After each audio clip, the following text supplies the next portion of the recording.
दोस्तों आज की वीडियो में हम करेंगे कटोरी ब्लाउज़ का कटिंग। तो बॉडी के नाप से कटिंग होने वाला है। तो आप देख सकते हैं यहाँ पे बॉडी का मेजरमेंट हमने लेके लिख रखा है। तो इसके ऊपर से हम कटिंग करते हैं। तो सबसे पहले लंबाई देखेंगे। तो यहाँ पे 12 इंच लंबाई है, तो 1 इंच प्लस करके 13 पे एक निशान करेंगे। उसके बाद शोल्डर की बारी आती है। तो शोल्डर यहाँ पे 12.5 इंच है, तो 12.5 का आधा होगा 6.25 इंच। तो ये 6.25 इंच हो गया। अब उसमें क्या करेंगे कि 8 इंच पीछे का गला खुलने वाला है यहाँ पे। तो पीछे का गला 8 इंच रहता है, तब इसमें से 1.5 इंच हम कम करते हैं। तो ये हो गया 1.5 इंच कम। तो टोटल हमारा आ गया 4.25। अब यहाँ करेंगे हम 3.25 इंच इसका चौड़ाई। गले को नापने की आवश्यकता बिल्कुल भी नहीं है, क्योंकि ये भाग सिलने के बाद यहाँ आके रुकने वाला है, तो गला अपने आप चौड़ा हो जाता है। दोस्तों अब बारी आती है एक दूसरा निशान लगाने की। तो यहाँ पे हम लगाएंगे 4.5 इंच पर एक निशान। ये अंदाजित निशान है, उसको बाद में करेक्ट करेंगे। अब देखिए दोस्तों, यहाँ पे अपर चेस्ट है 29 इंच, तो उसका आधा होगा 7.25, चौथा भाग। तो ये 7.25 पे निशान, 8 इंच गला है तो 2 सूत का लूज दे देंगे, और उसके बाद 1.25 इंच का सिलाई मार्जिन। ठीक वैसे ही कमर का निशान 26 इंच है, यहाँ पे 26, तो 6.5 इंच पे आएगा। 1 इंच का टक्स आएगा और 1.25 इंच का यहाँ पे सिलाई मार्जिन। दोस्तों यहाँ बीच में एक निशान आएगा टक्स के लिए, 1 इंच का है, टक्स दे देंगे हम। तो ये हो गया हमारा बैक का टक्स। और यहाँ से साधारण ऊपर ले लेंगे, ये फैलने के बाद हो जाएगा सीधा।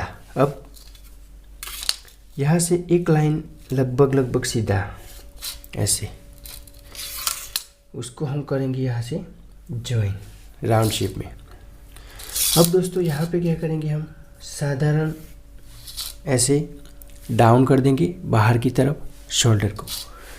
अब देखिए दोस्तों, ये आर्म होल की जो गोलाई है इसको हम नापेंगे। आर्म होल हमारा 12.5 इंच है, तो उसका आधा होगा 6.25, और 2 सूत का हम रखेंगे लूज। तो 6.5 टोटल हमें चाहिए। तो इस तरह से हम इसको नापते जाएंगे। तो आप यहाँ देख सकते हैं कि बिल्कुल 6.5 इंच हो रहा है। तो ये हमारा आर्म होल ठीक है। अब गले का निशान करेंगे। 8 है तो 8.5 पर निशान, आधा इंच सिलाई में जाएगा, तो ये हो जाएगा हमारा गला। तो इस तरह से गले का मार्किंग भी हो चुका है। दोस्तों पीछे का पल्ला तो हमने काट लिया। अब आगे के लिए इसको पलटा देंगे।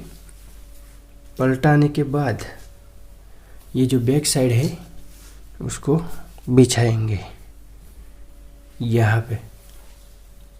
दोस्तों आप देख सकते हैं कि इस तरह से हमने बिछाया है, जगह का सही इस्तेमाल हो सके इस तरह से। अब इतना हो जाने के बाद ये जो मिडल का लाइन है उसको हम ऐसे खींच लेंगे। तत्पश्चात शोल्डर लाइन। अब शोल्डर लाइन खींचने के बाद यहाँ पे जो मार्क है उसको हम ले लेंगे। आगे का गला 5.5 रहेगा, पीछे का 8 इंच, तो लगभग यहाँ पे हम सेम ले सकते हैं। 2.5 इंच का डिफरेंस है। तो उसके बाद ये जो आर्म होल है ना, उसको भी हम छापने वाले हैं। तो ये छाप लिया। अब उसको उठा लेंगे हम। यहाँ पर शोल्डर को डाउन करेंगे बाहर की तरफ। अब दोस्तों ये आर्म होल जो है वो यहाँ से नीचे आया, तो थोड़ा सा ये कम होने वाला है। अब हम करेंगे उसको थोड़ा सा अंदर, क्योंकि ये आगे का पल्ला है। थोड़ा सा यहाँ से करना है, यहाँ से नहीं करना है। तो दोस्तों यहाँ से जो हमने कम किया ना ये आर्म होल, तो यहाँ से अंदर लिया तो ये हो गया ठीक। उसको हम नाप भी सकते हैं, वैसे आवश्यकता नहीं है। दोस्तों अब बस्ट पॉइंट की बारी आती है। तो यहाँ पे 8.25 इंच बस्ट पॉइंट है, तो ये 8.25 और आधा इंच सिलाई के लिए, तो 8.25 पर हम निशान कर लेंगे। दोस्तों अब कटोरी और क्रॉस पट्टी का निर्माण करने के लिए हमारे पास रेडीमेड फार्मूला है। तो ये जो कटिंग है ये पीवीसी मटेरियल का है, इसकी मदद से हम क्रॉस पट्टी बनाएंगे और इसकी मदद से कटोरी बनाएंगे। तो इसमें 28 से लेकर के 44 साइज तक यूज़ हो सकता है, ये पूरा सेट होता है। तो देखिए इसका यूज़ कैसे होता है। तो ये जो बस्ट पॉइंट वाली लाइन है उसको मिलाएंगे हम इस छेद से, और ये खड़ी लाइन है उसको ऐसे मिलाना है, बस ये हो गया। उसके बाद कुछ भी नहीं करना है, सिर्फ और सिर्फ इस लाइन को हमें ड्रॉ कर लेना है। तो ये हमने कर लिया ड्रॉ यहाँ तक और यहाँ तक, इसका काम हो गया यहाँ ख़त्म। ऐसे, और यहाँ से काटकोना मिला के ऐसे खींच लेना है, और ये वाला जो लाइन सीधा था ना उसको भी थोड़ा सा ऐसे निकाल के ड्रॉ कर लेना है। तो ये हो गया हमारा क्रॉस पट्टी। अब ये खड़ा है, ये आड़ा है, तो हमें क्या करना है, ऐसे क्रॉस कपड़ा लेना है और कटोरी को ऐसे रख देना है। कटोरी को रख देने के बाद सिंपली इसको ड्रॉ कर लेना है। तो ये कटोरी का ड्राइंग भी हो चुका है। ये कटोरी का सेट भी आप मंगवाना चाहते हैं तो मंगवा सकते हैं। इसमें 7 कटोरी आती है ओपन नेक की। ये ओपन नेक का वो है, कितना गला है यहाँ पर मेंशन किया हुआ है, 28 से 30 तक इसको यूज़ कर सकते हैं। हमारा अपर चेस्ट यहाँ पे था 29 इंच, तो इसके लिए हमने ये सिलेक्ट कर लिया है। ये सेट तो आपने देखा वो ओपन नेक का था, वैसे कॉलर वाले के लिए भी सेट उपलब्ध है। तो दोनों का सेट आप मंगवा सकते हैं, 1000 रुपये के अंदर आपको मिल जाएगा घर बैठे। अब इसको जैसे कि तैसे काट लेना है। यहाँ पर केवल ध्यान रखना है कि ये जो लाइन है वो फरमा के बाहर थी, तो उसको बाहर छोड़ के हमने काट लेना है। इतना हो जाने के बाद हम बेल्ट का कटिंग करेंगे। तो बेल्ट के लिए सिंपली क्या करना है, यहाँ से इसको मिला देना है ऐसे, और इधर एक लाइन ले लेना है बैक साइड। अब ये जो बचा ना वो हमारा बेल्ट बनेगा। तो आप देख सकते हैं यहाँ से 1.25 इंच सिलाई के लिए छोड़ के, तो ये 3.5 और ऐसे हो रहा है 9 इंच। तो 3.5 बाय 9 इंच का बेल्ट हम ड्रॉ करेंगे। तो ये 9 इंच हो गया, 3.5।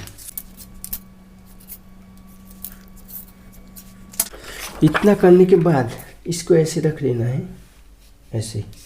देखिए ये जो लाइन है उसमें सामान्य गड्ढा होना चाहिए थोड़ा सा, और बस इस तरह से। और ये निशान यहाँ पे सिलाई के लिए दूसरा। इन दोनों निशान का यूज़ आप देख सकते हैं सिलाई की वीडियो में, यहाँ पर भी निशान लगा लेना है। अब करेंगे बाजू की कटिंग। तो इसके लिए सिंपली इसको डबल कर लेंगे, यहाँ पे सीधा कर लेंगे 1.25 इंच मोड़ने के लिए।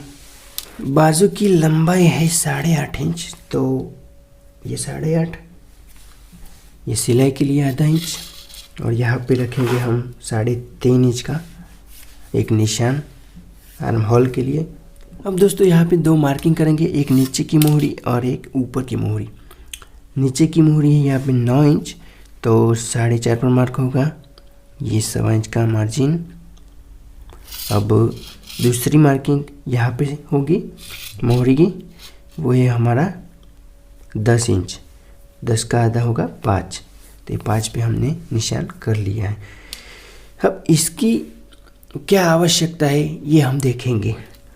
तो इससे करीब आधा इंच हमने लूज छोड़ना है यहाँ पे। अब आर्म होल का नाप लेंगे हम, तो 12.5 है तो उसका आधा होगा 6.25 इंच। तो देखिए फ्रेंड्स, यहाँ पे 6.25 इंच कहाँ आ रहा है, तो यहाँ आ रहा है। तो बिल्कुल भी यहाँ लूज छूटता नहीं है, तो हमने क्या करना है, यहाँ पर ही ले लेना है। ठीक है, तो यहाँ से लगभग 3.5 इंच पर निशान करके ऐसे मिलाएंगे, फिर बाद में ऐसे शेप दे देंगे। और यहाँ पे 1.25 इंच का मार्जिन।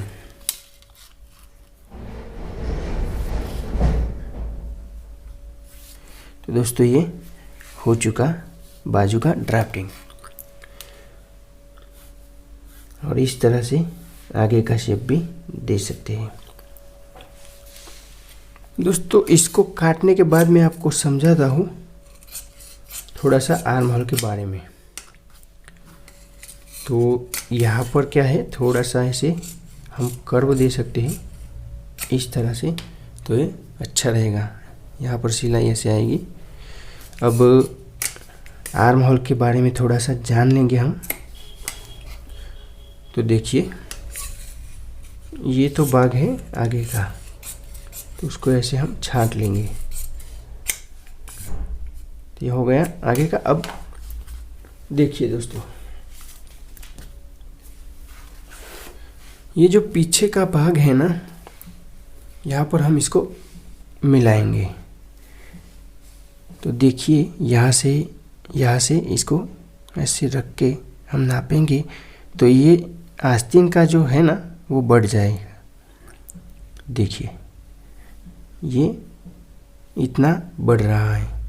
ठीक है, तो ये जो 2 सूत बढ़ता है ना, उसको कैसे मेंटेन करते हैं कि बाजू इसके ऊपर चढ़ाते हैं ना, तब इसको थोड़ा सा हल्का सा खींचते हैं और इसको लूज छोड़ते हैं, तो ये बैठ जाता है। दोस्तों आपने शायद देखा होगा कि जो जेंट्स के वो ब्लेज़र आते हैं उसके अंदर ऐसा ही होता है कि लंबी आस्तीन जब रहती है ना, तो इसको ऐसे ज़्यादा रखते हैं, 4-5 इंच तक रख सकते हैं। तो उसमें ये भाग कम हो जाता है, तो उसको बढ़ाते हैं तो ये ज़्यादा हो जाता है। तो इसकी सेटिंग ऐसे ही होती है, इसको हम खींचते नहीं हैं, लूज़ रखते हैं और इसको खींचते हैं। तो इस तरह से इसको बैठाया जाता है दोस्तों।